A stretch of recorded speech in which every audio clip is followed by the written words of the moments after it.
Chicos, entonces hoy empezaríamos con, bueno, más bien terminaríamos ya la última unidad, ya lo último que nos queda ver, que es un poquito más eh, de algunos aspectos de fuerzas intermoleculares. Entonces, con lo que vimos en la clase anterior, ¿todo está en orden? Sí. Sí. Sí. Ok.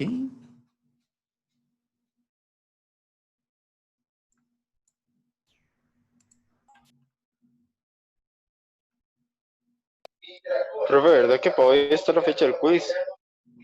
¿Perdón? Bueno, hoy es la fecha de entrega del quiz. El tercero, sí. Lo más seguro ahora en la noche. Ya están las notas. Yo les aviso en el grupo, cualquier cosa. Ok. Ok. Entonces, sí, vamos a trabajar ahora específicamente con sustancias líquidas, que las sustancias líquidas es tal vez el estado de la materia donde vamos a ver de una manera más reflejada las propiedades de fuerzas intermoleculares de la materia. Recordemos que en los gases no hemos aplicado tanto fuerzas intermoleculares, es principalmente en sólidos y en líquidos. ¿Qué pasa con los sólidos? Que los sólidos son estructuras de materia que no tienen mucha movilidad. Entonces, las partículas y las moléculas que conforman a la materia, pues realmente, más allá de las interacciones que hacen con sus vecinos, pues no vamos a encontrar comportamientos eh, tan significativos en ciertas cosas. Igual también estudiar todo el tema del estado sólido es también una materia por aparte y lo vamos a ver con más profundidad en los cursos de fisicoquímica y de química inorgánica. Pero de momento vamos a estudiar un poco las propiedades que tiene el estado líquido como tal. Entonces, cuando hablamos de líquidos, sí, Oscar. Perdón, profe, no es una preguntilla cualquiera. ¿Nosotros vemos inorgánica 2? ¿O solo llegamos a inorgánica? Digamos, en un futuro. Inorgánica. No, de inorgánica solo llevan un curso. ¿Sí? Ok, ok. Es una Genial, lástima, porque gracias. inorgánica es un área lindísima y hay muchísimo que discutir, pero sí, para efectos prácticos, pues realmente con un curso de inorgánica ahí tratamos de darlo lo más que se pueda. De orga sí llevan dos, de FQ llevan dos, también de fisicoquímica. De inorgánica sí llevan uno. Ok, entonces, propiedades de los líquidos. Vamos a hablar de tres propiedades importantes que están íntimamente relacionadas con las fuerzas intermoleculares, que son viscosidad, tensión superficial y solubilidad. De solubilidad ya hemos hablado un poco, pero estas dos, viscosidad y tensión superficial, sí que son características de la materia nuevas que hemos conversado. Empezamos ahí hablando primero de viscosidad. En el caso de viscosidad, lo vamos a definir como la resistencia que tiene un líquido a fluir. Eso es viscosidad. Entonces podemos hablar de que hay líquidos más viscosos que otros. Si ustedes se ponen a pensar en este momento en líquidos, pueden pensar, por ejemplo, en el agua. Ustedes saben que el agua, si ustedes toman un vaso de agua, lo pueden pasar a otro recipiente sin mayor problema. También podemos pensar en líquidos como el etanol, ¿verdad? Las bebidas alcohólicas, que en su mayoría son agua, pero bueno, tienen también etanol incorporado. Podemos hablar también de bebidas azucaradas, bebidas carbonatadas. Todas estas son bebidas que fluyen de una manera relativamente fácil.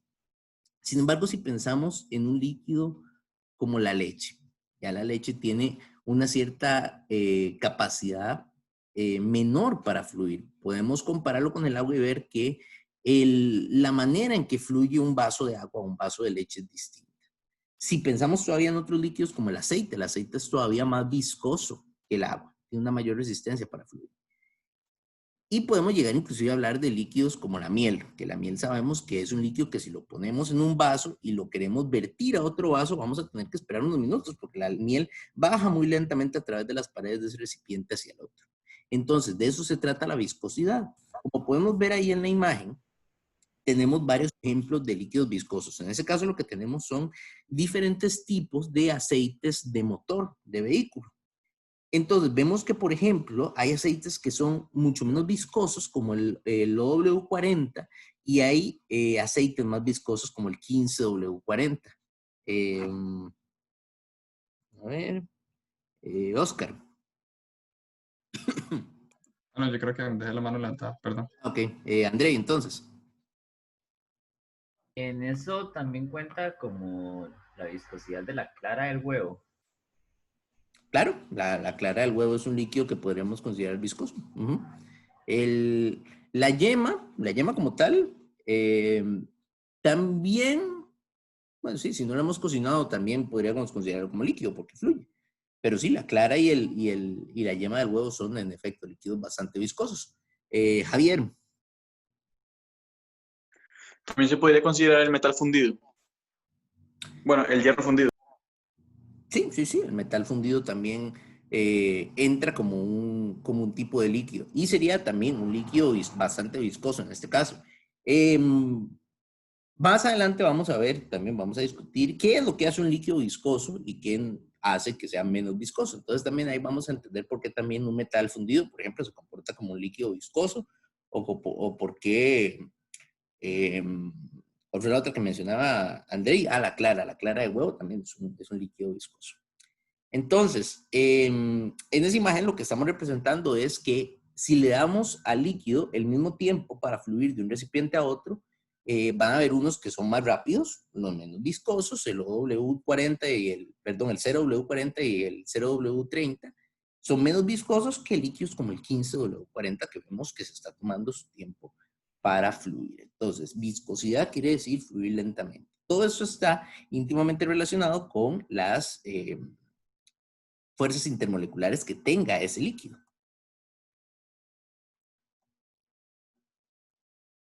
Por ejemplo, de entrada vamos a ver que la viscosidad está relacionada con la fortaleza de las fuerzas intermoleculares.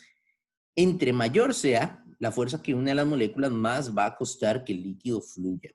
Entonces, ahí tenemos ejemplos de esas 4 moléculas. Observemos que esas 4 moléculas, que son los compuestos dietiléter, acetona, etanol y etilenglicol, tienen la característica de que todos poseen la misma cantidad de átomos de cada elemento. Si ahí contamos, cada uno tiene 4, no mentiras, hay unos que tienen menos cantidad de átomos de carbono. Por ahí tenemos el el dietil éter que tiene 4 átomos de carbono, por ahí tenemos acetona que tiene 3, etanol que tiene 2 y el etilenglicol que tiene 2 también. Pero observemos que en este caso lo interesante es cómo la polaridad de la molécula va a afectar su viscosidad. Recordemos que entre más polar sea una molécula, entonces también vamos a tener más fuerzas intermoleculares. Entonces esperaríamos que entre más polar sea la molécula, mayores sean también sus fuerzas intermoleculares. Podemos observar casos como el dietiléter y la acetona, que como habíamos discutido en la clase anterior, sabemos que cuando tenemos esos átomos electronegativos que están ubicados generalmente en el centro de las moléculas y de las estructuras, pues su polaridad no es tan alta como cuando esos átomos están en los extremos de las moléculas. Entonces podemos ver de entrada que el dietiléter y la acetona no son compuestos pues excesivamente polares porque los átomos electronegativos se encuentran en el centro de las estructuras. Por ahí vemos que de hecho la acetona va a ser un poquito más polar que el dietiléter porque el átomo central de oxígeno que tenemos ahí está dentro de la cadena en el primer compuesto y está ya como en un extremo en el segundo compuesto. Entonces por ahí la polaridad también va a ir variando un poco.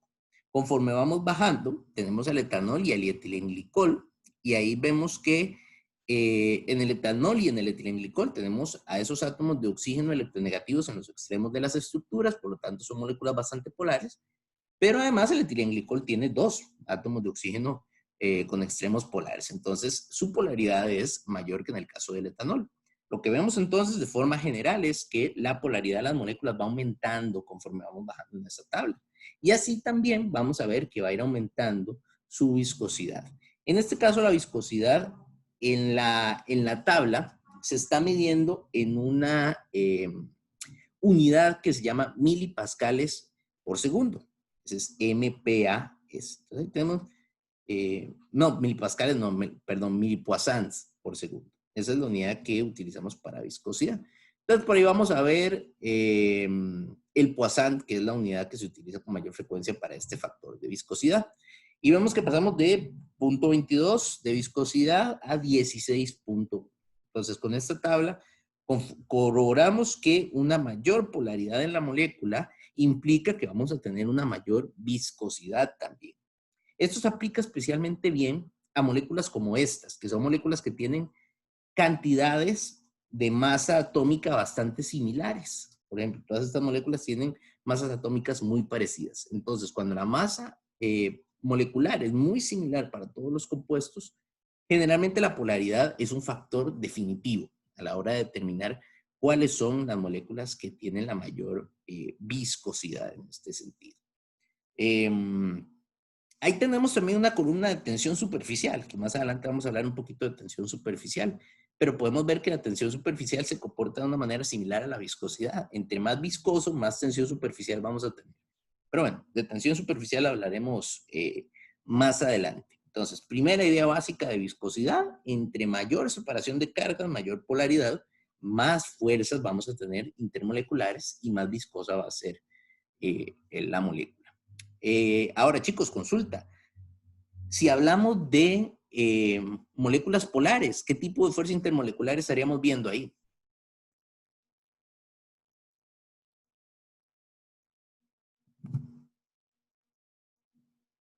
Vamos a ver. Dipolo. Ajá, exactamente. Fuerzas dipolo-dipolo. Esas son las que tendríamos en estos casos de fuerzas intermoleculares entre moléculas polares. Dipolo-dipolo. Entonces, muy bien por ese lado. Ok. Hay un segundo factor importante en la viscosidad, que de hecho, en la mayoría de los casos, este segundo factor es el que tiene más peso. No tanto la polaridad, sino las masas moleculares. Entre mayor masa molecular, también va a ser más viscosa. Eso está indirectamente relacionado con las fuerzas intermoleculares, porque recuerden que mayores masas moleculares también se traducen en mayores fuerzas intermoleculares. Entonces, de alguna u otra manera, también el hecho de tener una mayor masa en la molécula también nos ayuda a tener más fuerzas intermoleculares. Ahí tenemos como ejemplo 5 compuestos químicos que son el hexano, el heptano, el octano, el nonano y el decano. Como les mencionaba también en una clase atrás, la diferencia entre estos compuestos orgánicos es la cantidad de átomos de carbono. Hexa tiene 6, hepta tiene 7, octa tiene 8, nona tiene 9 y deca tiene 10. Entonces lo que estamos haciendo es aumentar un átomo de carbono conforme bajamos en la tabla. Las viscosidades medidas en este caso, en tipo AS, que es lo que tenemos ahí, CPs ahora, en la anterior era MPs, ahora son CPs. Vemos que la viscosidad en estos casos va de 0.32 a 1.42 y va aumentando conforme aumentamos la masa. Hay otro factor también que ayuda mucho a la viscosidad de estos compuestos y es el hecho de que son cadenas de átomos de carbono. Como son cadenas, entonces tienen mucha área superficial. Y también habíamos hablado en la clase anterior que una mayor área superficial también se traduce en mayores fuerzas intermoleculares. Entonces, en estos compuestos hablamos de un poco de fuerzas intermoleculares, hablamos del área superficial y hablamos sobre todo de las masas moleculares. Todos esos factores ayudan a que sea más viscosa la sustancia. Entonces, conforme aumenta la masa molecular, también vamos a ver incrementos en la viscosidad. Un detalle interesante en esa tabla. Dice que esa viscosidad se está midiendo a 20 grados. Entonces, eso implica, si nos están dando ese valor de temperatura, eso implica que la temperatura es un detalle importante que hay que corroborar. Y eso es porque la viscosidad también se ve afectada por la temperatura. Entonces, en este tipo de tablas, que son tablas estandarizadas, es necesario especificar a qué temperatura se está midiendo la viscosidad. Y podemos considerar qué pasa si combinamos esos dos factores, el factor de fuerzas intermoleculares y el factor de viscosidad. Entonces aquí tenemos una pequeña escala con valores de viscosidad abajo y sustancias arriba. Y esta escala nos da una idea de más o menos cómo se comportan varios líquidos en comparación unos con otros. Por ejemplo, ahí tenemos el agua, que el agua es una sustancia que podríamos considerar no es muy viscosa en realidad. Y vamos aumentando la viscosidad conforme nos movemos hacia la derecha. Ahí tenemos el aceite de motor, por ejemplo, la glicerina, que ustedes la van a utilizar también mucho en el laboratorio porque se utiliza para muchas aplicaciones. Se puede utilizar como un lubricante a la hora de instalar ciertos equipos de cristalería. Se puede utilizar también en reacciones químicas, en síntesis orgánica, se utiliza mucho la glicerina. Y es un líquido que también tiene una viscosidad alta, tiene una capacidad de fluir bastante más lenta. Por ahí nos encontramos otras sustancias que ya son más conocidas porque son alimentos, por ejemplo, el jarabe de maple, el que se utiliza para los panqueques, la miel, ¿verdad? También ya la habíamos mencionado, podemos ir avanzando un poco más y nos encontramos, por ejemplo, con el jarabe de chocolate o la salsa de tomate, ketchup. ¿Cuál es la diferencia entre todos estos compuestos? Ketchup, miel, chocolate y sirope de maple. En realidad todos son compuestos orgánicos y tienen átomos de carbono, oxígeno y alguno que otro átomo de nitrógeno por ahí. ¿Cuál es la diferencia? La cantidad de átomos de carbono que tienen las moléculas. En estos casos, por ejemplo, un chocolate tiene compuestos con una mayor masa molecular que el jarabe de maple o que la miel. Esto es lo que ayuda entonces a que su viscosidad aumente, la masa molecular de los compuestos que tenemos ahí de camino. Sí, Javier. Digamos, líquidos como el nitrógeno líquido, o el hidrógeno líquido o el oxígeno líquido van a ser más o menos viscosos que el agua. El nitrógeno líquido, ¿cuál más me mencionó? Oxígeno líquido o así. Ok. O sea, gases convertidos en líquidos. Ok. Vamos a pensarlo de esta manera. Todo depende de las fuerzas intermoleculares. Entonces, si nosotros condensamos el nitrógeno, ¿verdad? Y lo volvemos un líquido, la molécula de nitrógeno va a seguir siendo la misma, nada más que ahora va a estar en estado líquido. Entonces, pensemos, ¿qué tipo de fuerzas intermoleculares creen ustedes que habría en el nitrógeno líquido?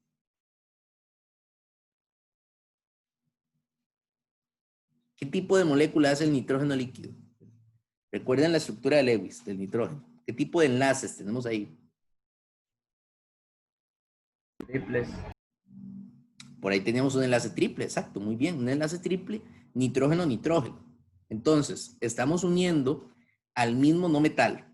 Entonces, ¿qué tipo de enlace sería eso? Molecular. Sería covalente no polar. Entonces, en el nitrógeno lo que tenemos es un átomo de nitrógeno con un enlace hacia otro átomo de nitrógeno que va a resultar en una molécula no polar. Ahí no hay diferencia de cargas. Entonces, estamos condensando una sustancia para que sea un líquido no polar. Entonces, vamos otra vez con la pregunta. ¿Qué tipo de fuerzas intermoleculares habría en un líquido no polar? Las más débiles, ¿cómo se llama? Dispersión. Exactamente, las más débiles, dispersión. Entonces, el nitrógeno líquido lo que va a tener son fuerzas de dispersión. El oxígeno.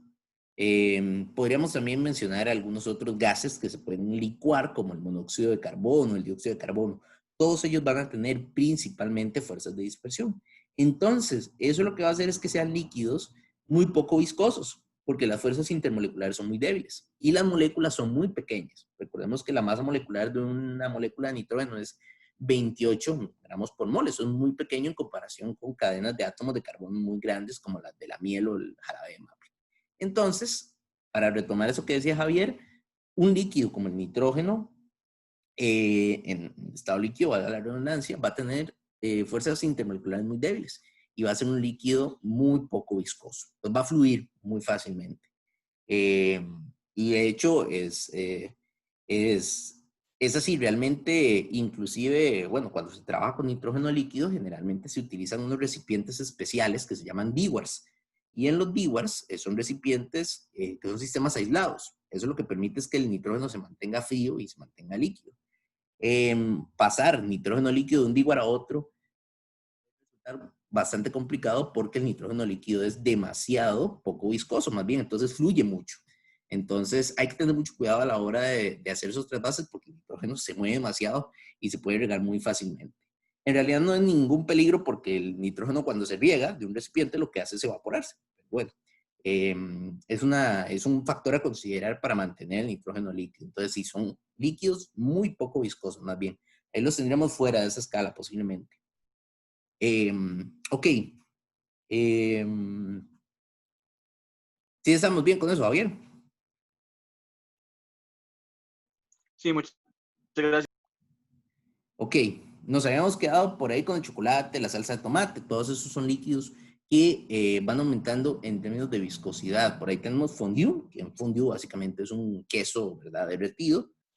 Y llegamos a esa sustancia que es la pasta. Observen que en la parte de abajo también tenemos una pequeña escala que nos dice que conforme el líquido se va volviendo más viscoso, llega un punto en el que se convierte una pasta. Entonces, ya tenemos ahí las pastas, el ketchup, el fondue y la pasta de dientes. Entonces, aquí ocurre algo interesante también, chicos. Si ustedes toman jarabe de chocolate y lo ponen en un vaso y lo vuelcan, bueno, el jarabe de chocolate, pues posiblemente vaya muy lentamente desplazándose hacia abajo y eventualmente va a fluir. Pero eso no pasa necesariamente con algunas sustancias como la salsa de tomate o como la pasta de dientes. Por ejemplo, de fijo les ha pasado que ustedes toman una botella de salsa de tomate y quieren echarle salsa de tomate a algo y la salsa de tomate no fluye, no baja, sino que tenemos que volcar la parte de atrás de la botella para que entonces la salsa de tomate empiece a bajar. La salsa de tomate es un líquido que se comporta, bueno, la pasta que se comporta de una manera un poco distinta. También podemos pensar en la pasta de dientes. Si nosotros colocamos el envase con pasta de dientes, le quitamos la tapa y lo dejamos boca abajo, la pasta de dientes no va a caer. Se necesita que nosotros le agreguemos una presión a esa pasta. Igualmente, a la salsa de tomate necesita que nosotros le agreguemos una cierta fuerza para que comience a fluir. Entonces, ese tipo de pastas, de sustancias, llevan un nombre especial. Se llaman fluidos no newtonianos, como Newton, el científico de la manzana, pero no newtoniano. Entonces, un líquido no newtoniano es un líquido que no fluye por sí solo, sino que necesita que se le aplique una fuerza para que pueda fluir. Entonces, por ahí, esa salsa de tomate y esa pasta de dientes están ahí en un límite, donde ya empezamos a hablar de otro tipo de sustancias que no son líquidos, sino que son fluidos no newtonianos. Andrei. Profe, entonces, ¿cómo podríamos considerar un slime? ¿Como un líquido? Un slime es un fluido no newtoniano. Es exactamente este tipo que estamos mencionando.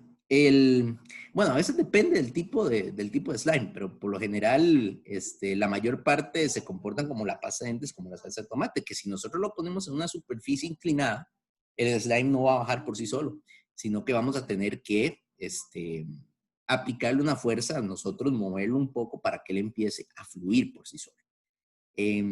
Pero a veces depende de la formulación, porque hay algunos que sí fluyen un poquito más rápido, hay otros que más bien no fluyen bajo ninguna circunstancia, pero en general podríamos decir que son fluidos no newtonianos.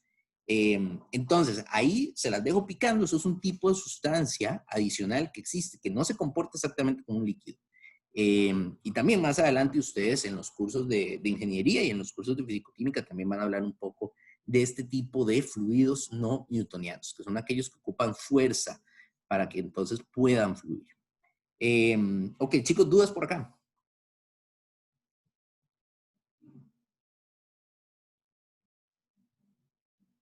¿Estamos bien?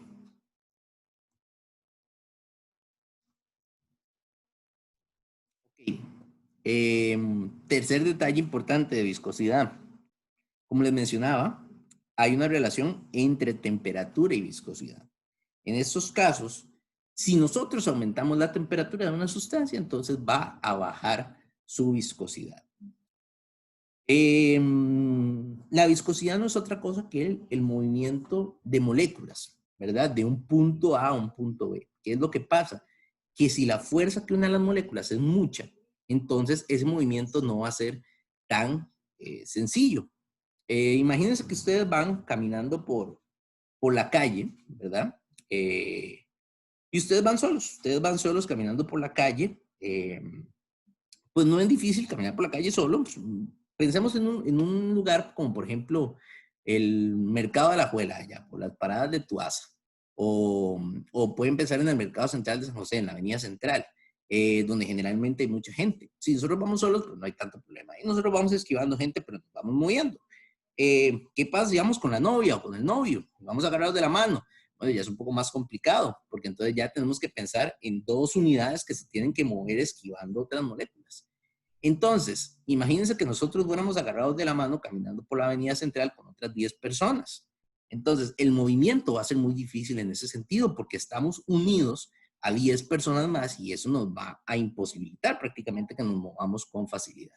Entonces, las fuerzas intermoleculares es como darle la mano a otra molécula. Si se están dando la mano muchas moléculas y con mucha fuerza, entonces no se van a poder mover fácilmente. Pero si las moléculas no tienen tanta fuerza que las una, bueno, ellas se pueden mover con un poco más de facilidad. Entonces, si pensamos en eso y lo relacionamos con la temperatura, imagínense que, bueno, o recordemos más bien que la temperatura, ya habíamos dicho que lo que hace con la materia es dotarla de energía. Entonces, si las moléculas tienen más energía, bueno, se van a poder mover más fácilmente. Entonces, por eso la temperatura disminuye la viscosidad de los líquidos. Entre más energía tengan las moléculas, más fácilmente se van a poder mover a lo largo del líquido. Entonces, eso ayuda a que las sustancias fluyan con mayor facilidad. Eso lo podemos ver también, por ejemplo, pensemos en la miel. No sé si alguna vez les han pasado este tip o lo han hecho a la hora de cocinar, que por ejemplo cuando uno necesita mezclar algo con miel o quiere preparar algo con miel, a veces es bueno meterlo en el microondas un poquito para que se caliente y así entonces es más manipulable y se puede utilizar mejor. Entonces, la temperatura disminuye la viscosidad de las sustancias. ¿Por ahí estamos bien, chicos? Sí.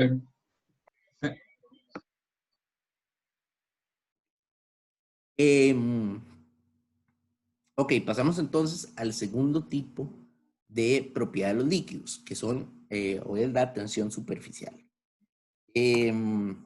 La tensión superficial, vamos a considerarlo como la energía que se requiere para aumentar el área superficial de un líquido en una unidad. Ya esto nos suena un poco jalado el pelo, ¿verdad? Pero van a ver que es más sencillo de interpretar de lo que parece. En realidad, lo que vamos a observar es que, o en lo que se traduce la tensión superficial, es que los líquidos que tienen alta tensión superficial se comportan como una película. Cuando hablamos de película nos referimos a una lámina, ¿verdad? De algún material. Entonces, observen la imagen que tenemos ahí de ese insecto que está sobre la superficie del agua. Generalmente, bueno, hay muchos insectos que utilizan esta capacidad, que tienen la capacidad de pararse sobre superficies de cuerpos de agua. Por ejemplo, ahí tenemos esos insectos que se llaman patinadores, a veces le ponen otros nombres, pero podemos pensar en varios tipos distintos de insectos que tienen la capacidad de pararse sobre superficies de agua. Inclusive, hay algunos reptiles que también tienen la capacidad de tener unas patas palmeadas que les permiten correr a través de superficies de agua sin que se rompa el agua y sin que ellos se hundan. Todo eso se debe a la tensión superficial. Ahora vamos a observar lo que pasa en la imagen que tenemos en la parte de abajo. Ahí ocurren dos fenómenos interesantes que explican por qué el agua forma esas capas de tensión superficial. Si observamos la molécula que está en la parte del centro de la imagen, tenemos aquí esta molécula de agua. Esta molécula de agua resulta que está en contacto con otras 6 moléculas de agua a su alrededor en esta imagen.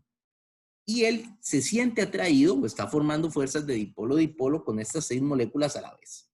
Entonces, al formar interacciones en todas las direcciones a su alrededor, podemos decir que el agua no siente que tenga algún tipo de estirón en ninguna dirección en específico, sino que en todas las direcciones él siente que lo jalan de manera igual. Entonces, todas las fuerzas intermoleculares que ocurren en esta partícula en específico son iguales en todas las direcciones. Pero, si nosotros observamos una partícula que está en la superficie, vamos a ver que esta partícula solamente tiene interacción hacia abajo y hacia la derecha y a la izquierda. Entonces, a esta partícula la están jalando las fuerzas intermoleculares, pero lo hacen de una manera que no es equitativa. Sobre todo, él va a sentir este jalón hacia los Entonces, ese jalón hacia los lados lo que va a hacer es que esa molécula se estire de alguna manera. Como cuando ustedes toman un pedazo de tela y lo jalan en dos direcciones, hacia la derecha y hacia la izquierda, ustedes pueden sentir cómo la tela se tensa. Entonces, esa molécula se estira hacia la derecha y hacia la izquierda y se tensa. Y eso es lo que genera que las moléculas en la superficie del agua se comporten como una lámina tensa. Y de ahí viene la tensión superficial. Andrei.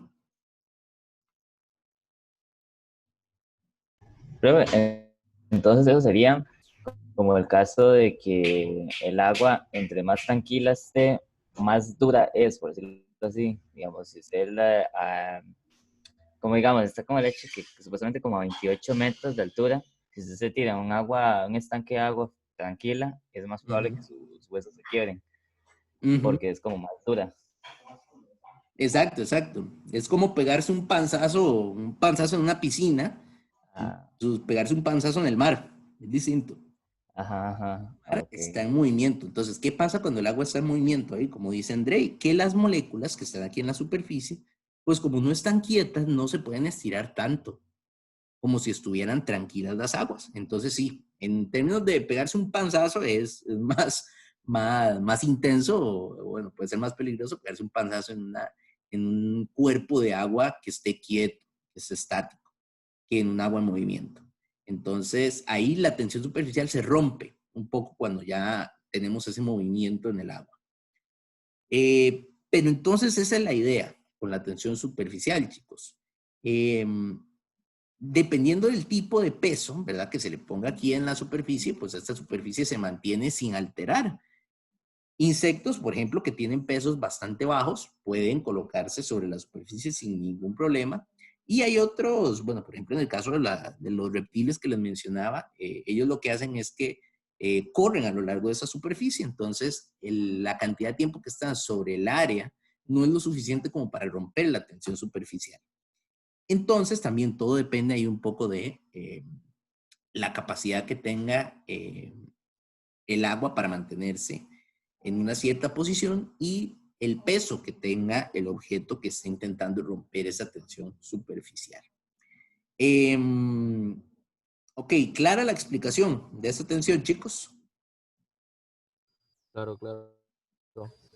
Ok. Entonces, la tensión superficial tiene también otras implicaciones en las propiedades de las sustancias. Por ahí podemos hablar de un fenómeno que llamamos capilaridad. La capilaridad es la capacidad que tiene un líquido de subir a través de un tubo. Entonces, por ejemplo, aquí vamos a hablar sobre todo del agua. Es una sustancia que tiene una alta tensión superficial y también tiene, por lo tanto, una alta capilaridad o también una alta acción capilar. Resulta que si nosotros colocamos un tubo de vidrio en un vaso de agua, vamos a ver que inmediatamente el agua va a comenzar a subir por el vidrio. Eso se debe a que el agua comienza a tener interacción con las paredes del vidrio y esa misma interacción es la que va haciendo que el agua suba a través del tubo de vidrio. Eso es lo que llamamos capilaridad, esa acción que tiene el agua de subir. Y tenemos que considerar que existen dos fuerzas que están involucradas en el proceso de capilaridad. Tenemos las fuerzas de adhesión y las fuerzas de cohesión. Como podemos ver en esa imagen de abajo, donde tenemos un par de moleculitas de agua que están ahí bien agarradas, tenemos que existe una fuerza que llamamos adhesión, que es la fuerza que va a generar la molécula de agua con la superficie del tubo. Y por otro lado tenemos las fuerzas de cohesión, que son las fuerzas que mantienen a las moléculas de agua unidas. En este caso, vamos a decir que si las fuerzas de adhesión son lo suficientemente altas, entonces el líquido va a poder comenzar a subir por capilaridad a través de esos tubos. No es necesario que se rompa la fuerza de cohesión. Puede que se rompa en algunas circunstancias, pero no es necesario que se rompa la fuerza de cohesión. ¿Qué va a pasar si se rompe la cohesión? Entonces vamos a ver que no va a subir un líquido, sino que lo que va a subir es una gotita. Lo que va a quedar ahí es una gota nada más de agua. Ahora, podemos observar en la imagen que está a la derecha que dependiendo del tipo de tubo vamos a tener diferentes capilaridades. Entre más corto sea el tubo, vamos a ver que el líquido va a poder subir una mayor cantidad a lo largo de ese tubo, mientras que si tenemos tubos muy gruesos, entonces el líquido no puede subir con tanta facilidad. Eso es porque las fuerzas de adhesión se ven favorecidas si el tubo es muy corto, ¿verdad? Como tenemos las paredes más cerca, podemos hacer fuerzas de cohesión, perdón, de adhesión más fácilmente. Este concepto de capilaridad lo vemos muy aplicado en la naturaleza, sobre todo en las plantas. De hecho, de no ser por la capilaridad, las plantas no podrían tomar agua, porque las plantas adquieren el agua mediante procesos de capilaridad. Resulta que las raíces de las plantas y los tallos de las plantas funcionan como tubos capilares. Entonces, cuando las raíces encuentran agua, el agua empieza a subir a lo largo de las raíces por capilaridad y sigue subiendo por capilaridad hasta el tallo, donde ya se empieza a distribuir en los diferentes sectores del organismo de la planta que lo necesitan. Entonces, es necesaria ese factor de capilaridad para que las plantas tengan acceso al agua. Otro experimento, algo muy sencillo que ustedes pueden hacer en sus casas es tomar un vaso con agua o un recipiente con agua y tomar una de esas toallas de cocina, de papel, ¿verdad? Y ustedes toman la toalla de papel, la arrugan, hacen como un pequeño tubito y lo colocan en el vaso y ustedes van a ver que el agua empieza a subir a lo largo del papel. Eso es capilaridad. Ahí las moléculas de agua entonces empiezan a interaccionar con la superficie del papel y el papel va absorbiendo el agua por capilaridad y por fuerzas de adhesión. Otro fenómeno relacionado también con capilaridad y contención superficial es la forma que tienen las moléculas de agua. Las moléculas de agua, no, perdón, las gotas de agua. Una gota de agua, nosotros lo vemos, lo consideramos como una esfera redonda, ¿verdad? Si pensamos en una gota de agua en un vaso, una gota de agua en un vidrio, una gota de agua en un recipiente. ¿Por qué toma esa forma redonda? Porque esa es la forma que las fuerzas de tensión superficial y las fuerzas de cohesión le dan a la molécula de agua a la hora de estirarla hacia adentro. Como todas las moléculas de la superficie se van estirando hacia adentro en una sola dirección, eso hace que todos los momentos de las fuerzas tomen una forma redonda. Entonces, por eso las gotas de agua tienen esa forma redonda también cuando están sobre una superficie. Entonces, todo esto son cosas relacionadas con tensión superficial. Y también tenemos otro detalle importante relacionado con la tensión superficial, que con eso ustedes están más familiarizados, que es los meniscos en los tubos cuando están llenos con un líquido. Por ejemplo, sabemos que en el laboratorio tenemos que hacer una medición en una probeta o en una pipeta o en cualquier equipo volumétrico, tomando en consideración el menisco que se le forma al agua. Recordando que el menisco es esa curva que forma en la parte superior del líquido cuando está dentro del tubo. Ese menisco, esa curva que se forma, es debido a las fuerzas de adhesión y de cohesión y a la tensión superficial. Resulta que si las fuerzas de adhesión son más fuertes que las fuerzas de cohesión dentro del líquido, entonces vamos a ver que el líquido se estira en esa forma curva hacia arriba, porque él quiere seguir teniendo esa interacción con el recipiente. Entonces, por eso es que vemos que se estira así como en forma de U hacia arriba. Ese es el caso, por ejemplo, de un líquido como el agua, que tenemos acá a la izquierda en la imagen. Pero por otro lado, podemos tener fuerzas diferentes de adhesión y de cohesión. Por ejemplo, en el líquido mercurio, las fuerzas de cohesión entre átomos es más fuerte que la fuerza de adición con las paredes de un recipiente de vidrio. Entonces, como en este caso, el líquido quiere tener más interacción con el líquido, ya no se forma un menisco en forma de U, sino que se hace una U invertida. Y el menisco iría en este caso para arriba. Entonces, ahí las fuerzas de cohesión y de adición se comportan al revés. Para el caso de mercurio, por ejemplo, en específico. Entonces, esa interacción de menisco también se debe a la tensión superficial. Hay algo Muy importante, chicos, que ustedes van a llegar a trabajar cuando lleven química analítica y cuando lleven química, métodos instrumentales, llamamos nosotros a ese curso. En esos cursos, nosotros ya hemos hablado un poco de química analítica. La química analítica es la que se encarga de cuantificar exactamente cuánta cantidad de sustancia tenemos en una muestra. Entonces, en ese tipo de aplicaciones químicas, usamos con mucha frecuencia pipetas, buretas, balones aforados, y todos esos son instrumentos que tenemos que medir correctamente un menisco, ¿verdad? A lo largo de una pieza de cristalería para asegurarnos de que estamos midiendo un volumen correcto. Cuando ustedes lleguen a química analítica van a ver que una de las primeras cosas que ustedes tienen que aprender es a lavar correctamente la cristalería. Porque el lavado de cristalería que nosotros hacemos en química general no es nada en comparación con el lavado de cristalería que se tiene que hacer para aplicaciones analíticas. Ahí es un lavado de cristalería muy específico y que tiene que ser muy detallado para que entonces nosotros nos aseguremos de que las piezas de cristalería estén completamente limpias. Van a ver un detalle interesante cuando ustedes lleven ese curso de laboratorio. Si ustedes están tomando una alícuota con una pipeta o están aforando un balón o están haciendo cualquier tipo de medición con líquidos y ustedes necesitan aforar y no se les forma el menisco, que tal vez en algunos casos, bueno, tal vez dentro de las cosas que hicimos en el laboratorio, tal vez a alguno le ocurrió, que no se formaba el menisco, no se veía correctamente esa forma de U, sino que se veía así, plano. Entonces, si no se le forma el menisco, eso es un indicativo de que la cristalería está sucia. Y generalmente ahí lo que hablamos es que la cristalería tiene posiblemente algún tipo de resto no polar en las paredes, algún tipo de sustancia no polar.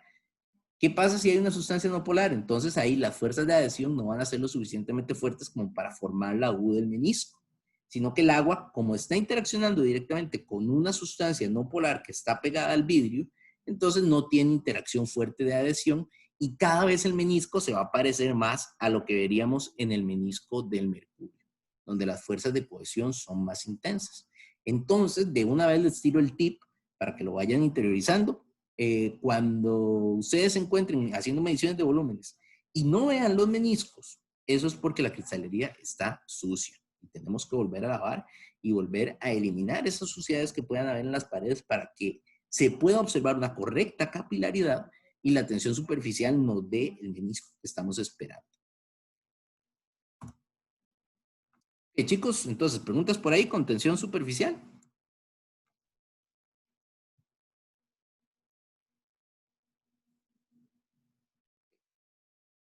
El tercer aspecto que íbamos a hablar era el aspecto de solubilidad, pero realmente con solubilidad pues va a ser más sencillo porque ya hemos hablado de solubilidad en el curso. Hemos hablado ya de solubilidad de compuestos iónicos. Por ejemplo, habíamos hablado de que cuando tenemos un compuesto iónico, una sal iónica, lo que tenemos es una red de cationes y aniones unidos, y a la hora de disolverlo, estos cationes y aniones interaccionan con las moléculas de agua y se hidratan, se rodean de moléculas de agua, ya sea utilizando los poros positivos o negativos. Le pusimos un nombre a esta interacción en la clase anterior. ¿Recuerdan cómo se llamaba este tipo de fuerza intermolecular?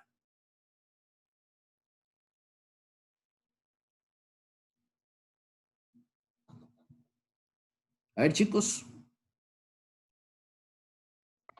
Ion dipolo. Ion dipolo, exactamente. Muy bien, entonces, un proceso de solubilidad de un compuesto iónico es una interacción tipo ion dipolo. Hablamos de que la mayor parte de los compuestos iónicos son solubles en agua, aunque sea parcialmente. Pero hay algunos compuestos iónicos donde las fuerzas intermoleculares que se forman con el agua no son lo suficientemente fuertes como para separar el compuesto sólido. Entonces nos topamos con compuestos iónicos que son insolubles. No hemos hablado con tanto detalle de la solubilidad de compuestos moleculares, aunque sí hemos discutido algunas cosas por encima. Sabemos que líquidos como el aceite y el agua no se mezclan. Sabemos que líquidos como, por ejemplo, También, por ejemplo, el aceite de motor, por ejemplo, y el etanol, por ejemplo, no se mezclan. ¿A qué se debe esto? Esto se debe a las fuerzas intermoleculares. Aquí tenemos un ejemplo de dos líquidos, que son el hexano y el agua. Por ahí anteriormente vimos la fórmula química del hexano, son 6 átomos de carbono y 14, átomos de hidrógeno. Entonces, aquí tenemos esta mezcla hexano-agua. En la parte de arriba tenemos la fase que es el hexano y en la parte de abajo tenemos el agua. Y aquí tenemos representado las fuerzas intermoleculares que están ocurriendo en esos casos. Arriba, lo que tenemos son fuerzas de dispersión, que también las vamos a encontrar con el nombre de fuerzas de London. Ese es otro nombre que se le puede dar a las fuerzas de dispersión. Entonces, por ahí si se lo encuentran en un libro, fuerzas de London son también fuerzas de dispersión.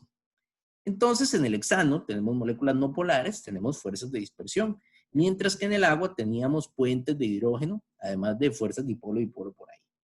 Entonces, ¿qué es lo que pasa si estas sustancias se mezclan? Si estas sustancias se mezclan, no va a ocurrir ningún tipo de interacción adicional. ¿Por qué? Porque el hexano no puede formar puentes de hidrógeno.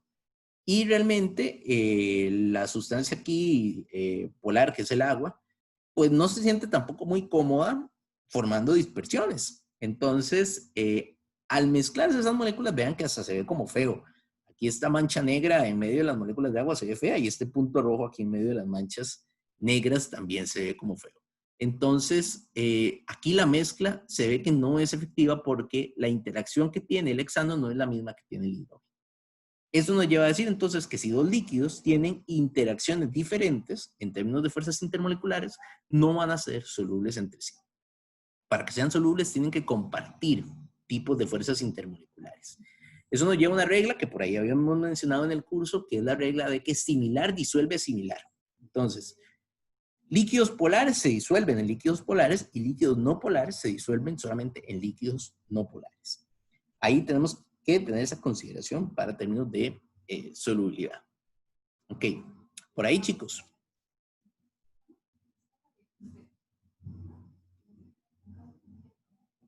Todo eso ya lo hemos hablado un poco también. Vamos a ir cerrando ya esta parte, chicos, de fuerzas intermoleculares, hablando un poco de propiedades del líquido. Es seguramente el líquido más importante que existe, no solo en química, es el líquido más importante en química, pero también es el líquido más importante en la naturaleza. Bien, y lógicamente para preservar la vida es el líquido más importante, el agua.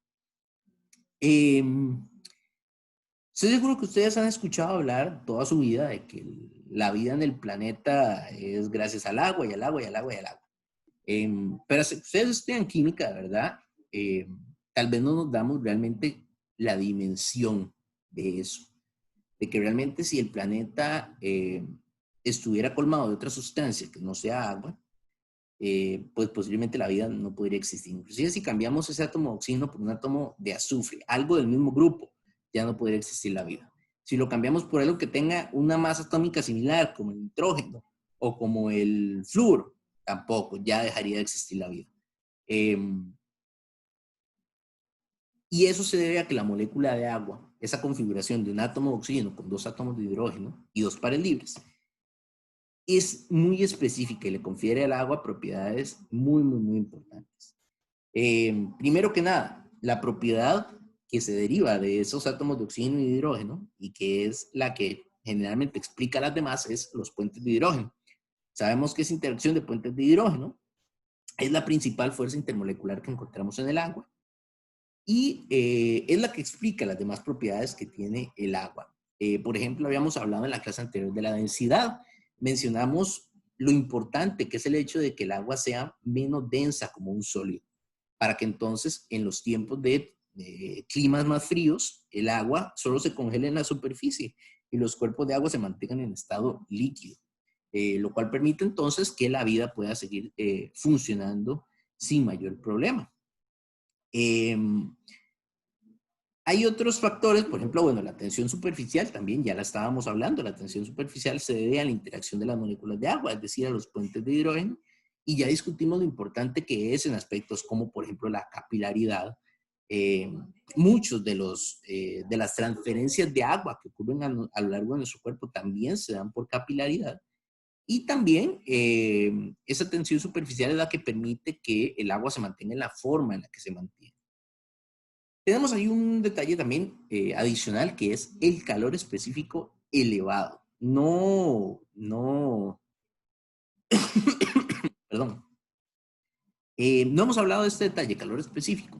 Nos remitimos a capítulo de termodinámica, capítulo 7, y recordamos que el calor específico es la capacidad que tiene una sustancia para las transferencias de energía. Entonces, el valor del calor específico del agua era una constante. ¿Alguno recuerda cuál era el calor específico del agua?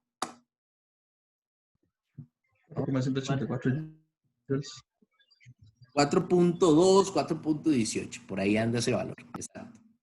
Entonces, si ustedes recuerdan, cuando resolvemos problemas de calor, el calor específico del agua anda por 4.18, pero los calores de los metales, por ejemplo, andaban como por 1.9, 1.8, 1.5, no, perdón, eran más bajos, 0.9, 0.8, 0.5, 0.3, dependiendo del tipo de metal.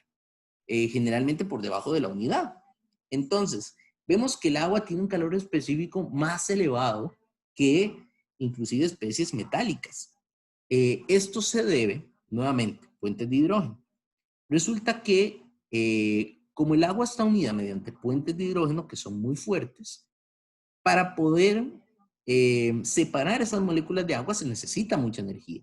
Entonces el calor que puede absorber el agua es bastante elevado. El agua se puede calentar bastante sin que esas partículas se vayan separando. Entonces su capacidad de absorber calor es muy elevada debido a los puentes de hidrógeno. Entonces, por eso decimos que el agua tiene un calor específico elevado. ¿Eso en qué nos sirve a nivel de la naturaleza? Por ejemplo, en términos naturales, vamos a ver que el agua es el principal cuerpo que se encarga de mantener regulada la temperatura del planeta hasta cierto punto. Los flujos de agua, en la clase anterior yo les comentaba que el agua está conectada todo a lo largo del planeta y que son diferentes masas de agua que se desplazan a lo largo del planeta. Entonces, el agua más caliente que se encuentra en los trópicos se dirige hacia los polos y ahí se enfría. Entonces, el agua tiene la capacidad de enfriar el planeta porque traslada el calor desde las zonas más calientes hacia las zonas más frías. Entonces, esto no sería posible si el agua no pudiera absorber grandes cantidades de calor para poder movilizarlo de una zona a otra. Entonces, ese calor específico es el que permite que el agua sea uno de los principales motores para enfriar el planeta. Entonces, esto también, si han escuchado hablar de que el planeta se está calentando, bueno, eso es porque el agua también se está calentando y ya los polos no están tan fríos como estaban. Entonces, la capacidad de enfriamiento del agua se ha disminuido debido a este factor.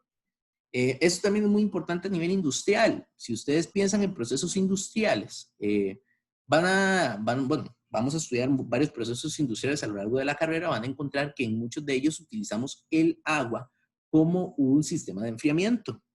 Y esto se debe nuevamente a la capacidad que tiene el agua para absorber calor. Entonces, por ejemplo, en los motores de los vehículos ya no se utilizan en todos los casos, ahora hay algunos que utilizan líquidos especiales de enfriamiento, pero los motores antes utilizaban agua para enfriar debido a la capacidad que tiene el agua de absorber el calor. Y muchos sistemas industriales todavía al día de hoy utilizan tuberías de agua que recorren los reactores o los sistemas que necesitan enfriarse para entonces absorber ese calor. Entonces ese calor específico es una característica muy importante también para el agua. Ahora, discutimos que es muy importante a nivel de la naturaleza. Es muy importante a nivel de laboratorio también, sobre todo por el hecho de que es un disolvente con mucha versatilidad. Podemos disolver muchas cosas en agua.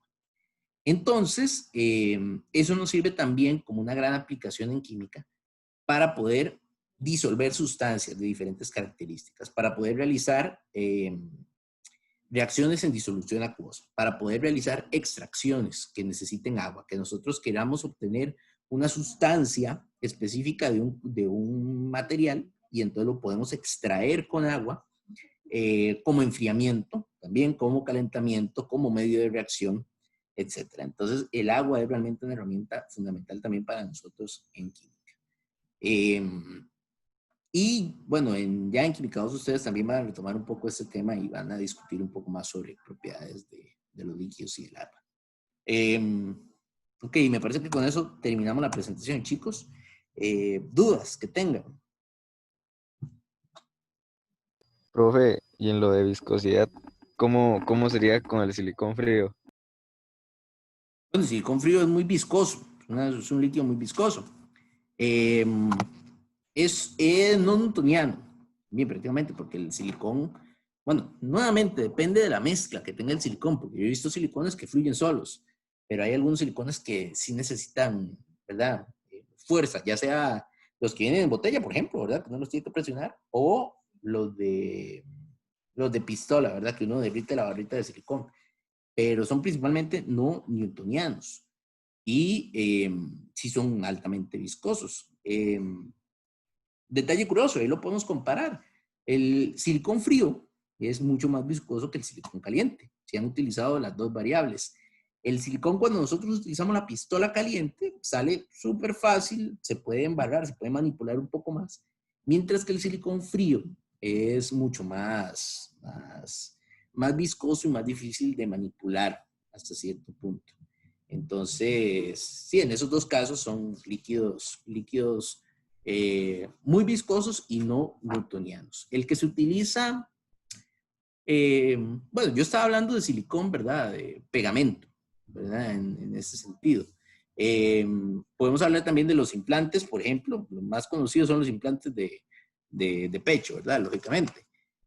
Pero también se utilizan implantes de silicona para otras cosas. Este es un tipo de material especial, es una silicona, también es líquida, ¿verdad? Pero es bastante más viscosa que la que se utiliza en pegamento. Entonces también, obviamente, necesita una cierta consistencia dependiendo del tipo de aplicación. Pero también en ambos casos son líquidos viscosos.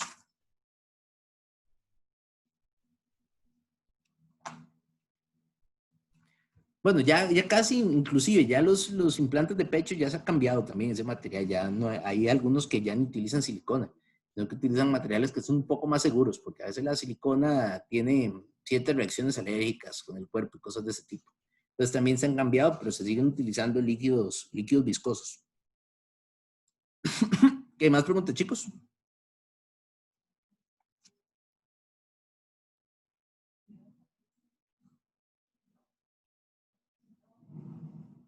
¿Estamos bien? Sí. Ok, vamos a practicar un poco todo lo que hemos visto en esta parte del capítulo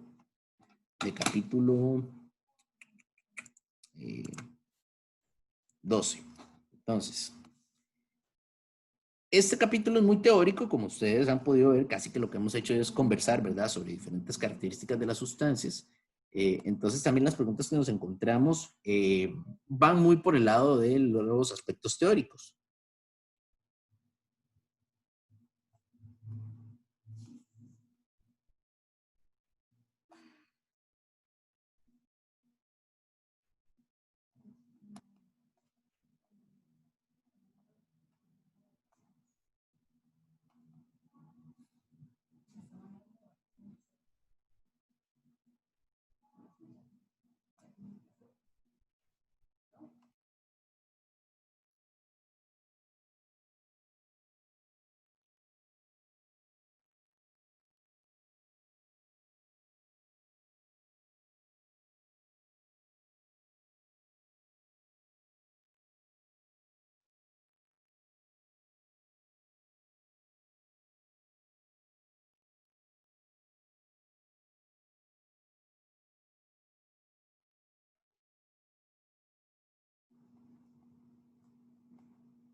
Ok, chicos, ahí tenemos esos tres conjuntos de sustancias. ¿Cuál tendría el mayor punto de ebullición para cada caso? Y vamos a indicar también, para ir practicando, cuáles son las fuerzas intermoleculares que encontraríamos para cada conjunto. Entonces, en el primer caso tenemos oxígeno y cloromoleculares. Entonces, ¿qué tipo de fuerzas intermoleculares esperaríamos ahí en ese caso? De dispersión para ambos, tal vez. Recordemos que entre moléculas no polares, lo que ocurre es dispersión. Y por otro lado, ¿cuál tendría el mayor punto de ebullición?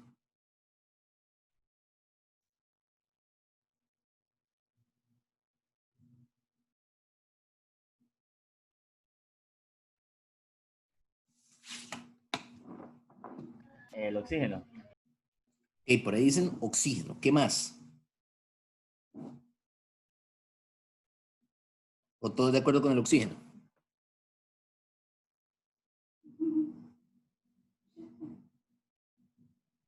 Vamos a recordar lo que habíamos hablado de puntos de ebullición en la clase anterior. Recuerden que un punto de ebullición implica separar moléculas del líquido hacia el gas. Entonces tenemos que vencer las fuerzas intermoleculares. Entonces, entre más fuertemente unidas estén las moléculas, pues esperaríamos que cueste más, que necesitemos más energía para llegar al punto de ebullición. Entonces, mayor fuerza intermolecular generalmente se traduce a mayor punto de ebullición. ¿Cuál sería la molécula que tiene mayores fuerzas intermoleculares?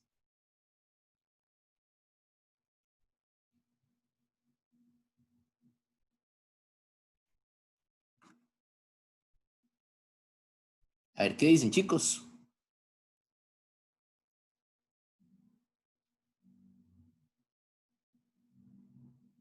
A nivel de enlaces, yo diría que el oxígeno tiene más.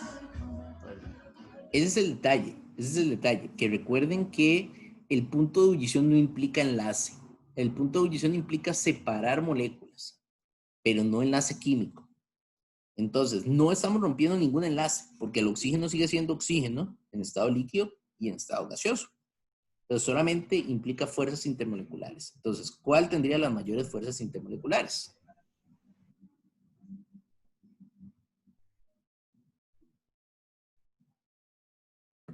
Cloro.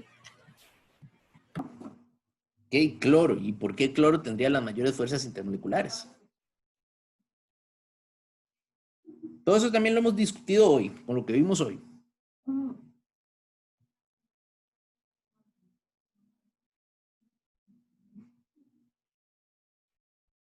Ok, chicos, recuerden, la masa molecular tiene mucho que ver en esto.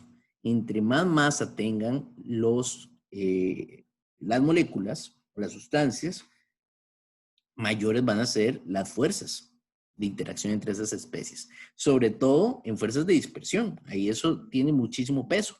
Entonces, a mayor masa molecular, mayores fuerzas intermoleculares. Entonces, esperaríamos que cloro sea la sustancia que tenga las mayores fuerzas intermoleculares y por lo tanto, cloro tiene o tendría el mayor punto de ebullición. Creo que masa molecular es igual a masa molar y masa atómica o algo así. Bueno, masa molar es gramo entre mol. Masa molecular, la diferencia entre masa molecular y masa molar es las unidades. Masa molecular es en UMAs y masa molar es en gramos por mol. O sea, el valor numérico va a ser el mismo, lo que va a cambiar son las unidades. Pero acá, yo específicamente me refiero a masa molecular porque hablamos de la masa de las moléculas. Entonces, entre más masa tenga la molécula, mayores fuerzas intermoleculares. Por eso hablo de masa molecular. Pero bueno, se puede aplicar también para masa molar. Entre más masa molar, también mayores fuerzas intermoleculares. Ok, vamos con el segundo caso. ¿Qué tipo de fuerzas encontraríamos ahí en ese caso?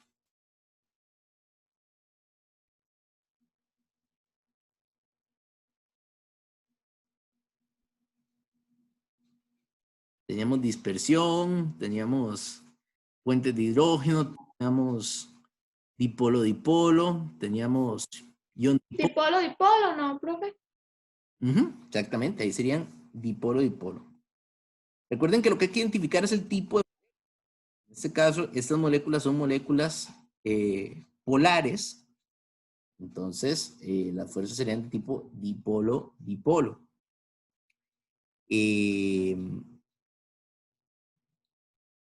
¿Y qué tipo de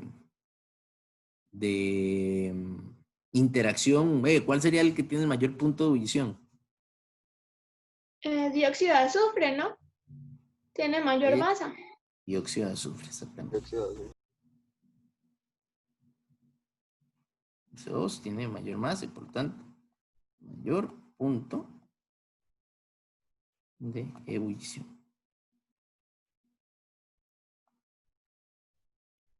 Y por acá teníamos fluoruro de hidrógeno y yoduro de hidrógeno. Entonces, ¿qué interacción encontraríamos ahí? Puente de hidrógeno. Puente de hidrógeno para uno de los casos, solo para uno. ¿Cuál sería la que tiene puente de hidrógeno, Verónica? El primero. ¿Okay? HF tiene puentes de hidrógeno.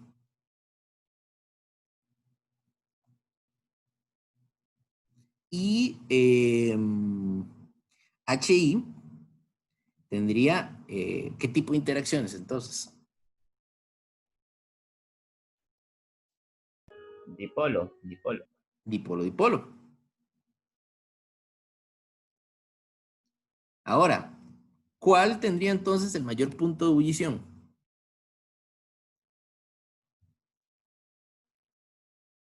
El fluoruro de hidrógeno. El fluoruro de hidrógeno. Debido a que tiene fuerzas mayores que el dipolo-dipolo.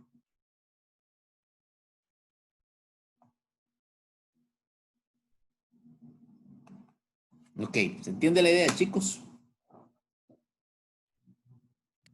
Sí, profe. Sí.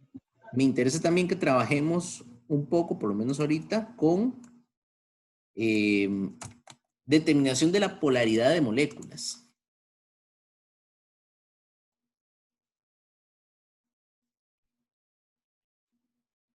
Profe, una pregunta. Sí. ¿Por qué en la pasada el mayor era HF y no yoduro de hidrógeno, ya que el yoduro de hidrógeno tiene mayor masa? Pero las fuerzas intermoleculares más fuertes son las de puentes de hidrógeno. Ah, ok. La masa la usamos para diferenciar dos especies que tienen el mismo tipo de fuerza intermolecular. Ok. Gracias, profe. O también, si la diferencia de masa es muy grande. Si la diferencia de masa es muy grande, posiblemente sí ganen las fuerzas intermoleculares por masa. Pero digamos que la diferencia entre la molécula de ácido fluorhídrico, fluoruro de hidrógeno y yoduro de hidrógeno, pues hay una diferencia más importante, pero realmente las fuerzas de puentes de hidrógeno son de las más fuertes que vamos a encontrar, entonces le van a ganar a las fuerzas dipolo-dipolo en ese caso. Ok, quiero que veamos unas cuantas moléculas y vamos a determinar si son moléculas polares o no polares.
Profe, ¿cómo se llama ese compuesto del centro? Dimetique. Ese se llama éter dimetílico. Pero ese tipo de nomenclatura todavía ustedes no tienen por qué saberla, porque eso es nomenclatura orgánica. Ajá, sí. Esto es un compuesto, ese compuesto se llama éter. Uno lo sabe porque tiene un átomo de oxígeno en el centro de una cadena de carbonos. Y estos dos pedazos se llaman pedazos metilo, entonces por eso se llama dimetil éter. Pero Ok, ok, sí, sí. todavía el nombre no tienen por qué saberlo, así de memoria no.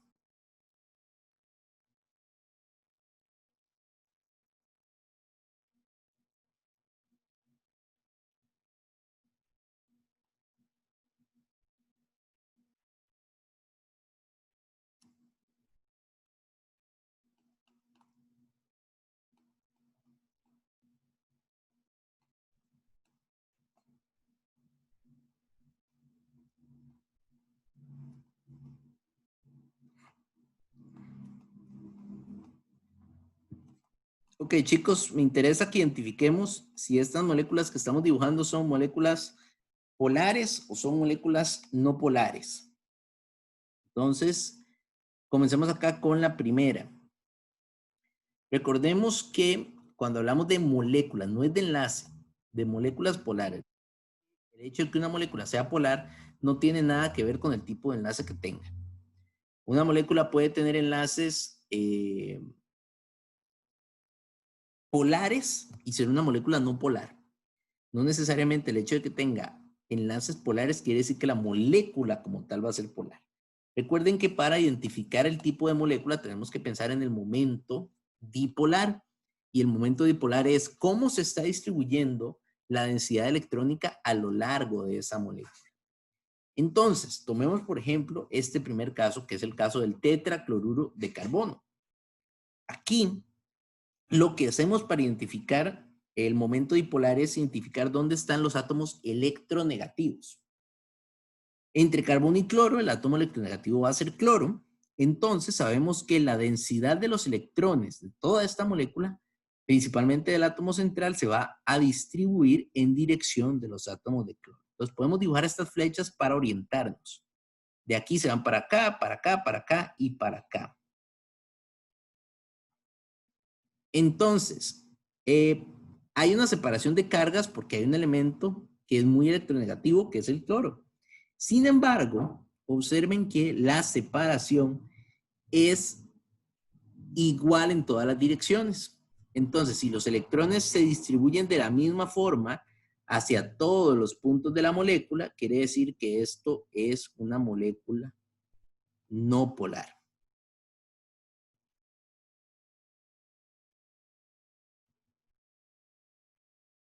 ¿De acuerdo? Y decimos que el momento dipolar está, este simbolito, que es un mu, la letra mu, es igual a 0. Cuando el momento dipolar es igual a 0 es que no hay separación de cargas. ¿Se entiende la idea, chicos? O sea, Sí. como profe, otra vez, again. ¿Perdón? ¿Eso? O sea, no O sea, polares, no... Hable, hable. cuando se distribuyen por igual, entonces son no polares. Exactamente. Es no polares y se distribuyen igual. Y no polares significa mu 0. Mu igual a 0. Exacto. 0 porque aquí no hay distribución de nada. La distribución, esta letra representa distribución. Si es igual a 0 es porque no hay distribución. Pero podría haber casos que fuesen moléculas no polares y tengan un... No, no. No, mu siempre va a ser 0 si la molécula es no polar.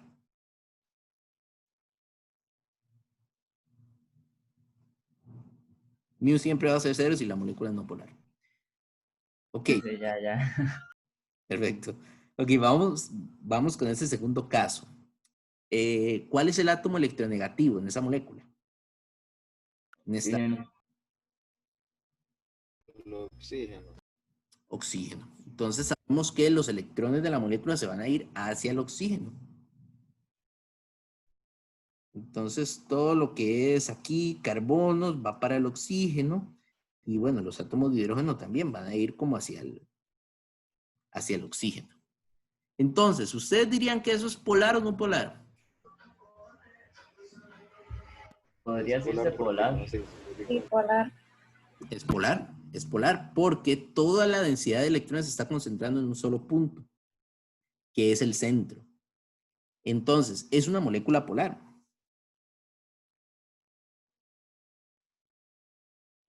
Sin embargo, por ahí lo que les había mencionado yo anteriormente en la clase de hoy es que si bien es una molécula polar, no es la molécula más polar que vamos a encontrar, porque cuando los átomos electronegativos están en el centro, generalmente las moléculas no son tan polares como si los átomos electronegativos están en los extremos.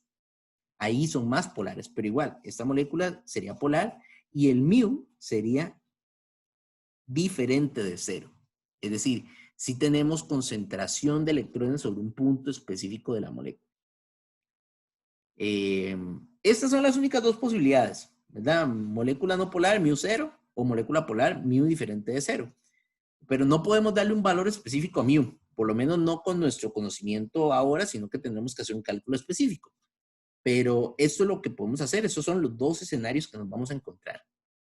Mu nunca va a ser cero si es no polar y mu nunca va a ser diferente de cero si la molécula es polar.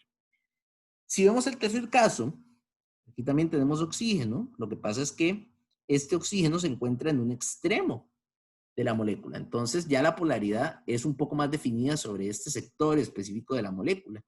Entonces esta molécula es polar.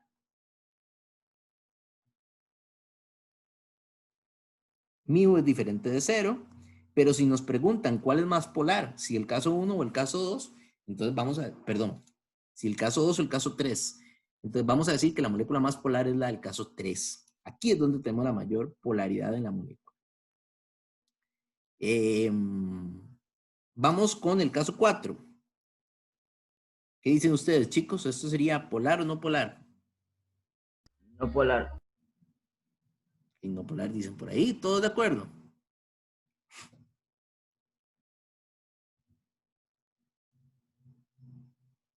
Bueno, sí es una molécula no polar, está en lo correcto, Andrei.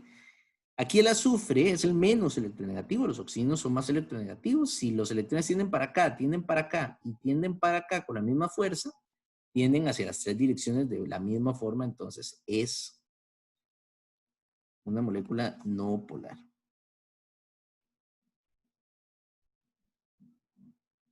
Mu es igual a 0. En el tercer caso, ¿qué sería? Perdón, en el quinto caso, ¿qué sería? ¿Polar o no polar? Polar.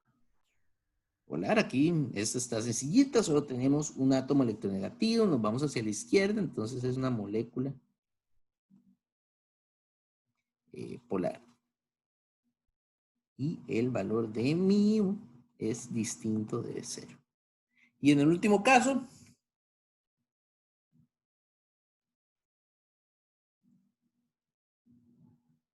polar, No polar. No polar. no polar. Vamos hacia arriba con el flúor, hacia acá y hacia acá. Entonces, eso no tiene polaridad. Entonces, chicos, esto se los repaso. Yo sé que ya lo hemos visto un poco, pero se los repaso para que tengamos bien claro. Porque en fuerzas intermoleculares tenemos que tener esto bien detallado. Porque, por ejemplo, si nos preguntan, ¿qué tiene mayor punto de ebullición? ¿El compuesto 2 o el compuesto 3? Entonces tenemos que saber definir cuál de ellos es el más polar. Ya definimos que el más polar es este de aquí abajo, entonces este compuesto, el 3, es el que debería tener los mayores puntos de ebullición, por ejemplo. En términos de fuerzas. Entonces es importante que sepamos bien diferenciar cuáles son las separaciones de cargas para cada tipo de compuesto. Ok, chicos, ¿cómo estamos entonces? Profe, ¿Sí? en ese caso no se vería afectado por la masa. Sí, claro, la masa va a ser un detalle importante también. Pero, bueno, posiblemente estas dos sustancias, realmente es que se me acaba de ocurrir el ejemplo, pero realmente estas dos sustancias creo que van a andar parecido en términos de punto de ebullición. Posiblemente siga siendo la de mayor punto de ebullición esta, la número 3, pero esta va a tener un punto de ebullición muy parecido por el aumento de masa que tiene. Pero generalmente en los exámenes, si les preguntan por punto de ebullición, les van a poner dos sustancias que tienen posiblemente la misma masa molecular o una masa muy parecida. Si la masa es muy parecida, entonces ganan las fuerzas intermoleculares. Pero si tenemos aumentos de masa, que ya son significativos, por ejemplo, si esto tuviera 4 átomos de carbono y este solo 1, entonces sí van a ganar los aumentos de masa. Ese es el detalle que tenemos que tener cuidado.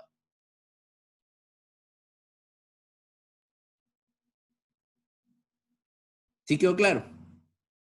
Sí, sí. Ok. Sí. Ok, chicos, entonces yo creo que podemos dejar la clase por aquí. No sé si les quedan más preguntas entonces de lo que discutimos hoy, de lo que trabajamos. No. Ok. Siendo así, chicos, entonces quedamos para la otra semana. Si quieren que tomemos el espacio para hacer repaso. Sí. Yo Sí, considero que sería lo mejor. Sí, sería lo mejor. Sí. Perfecto, chicos. Entonces, el lunes y el jueves tomamos lección y aprovechamos para repasar algunos detalles importantes para el examen. Nada más, los recordatorios de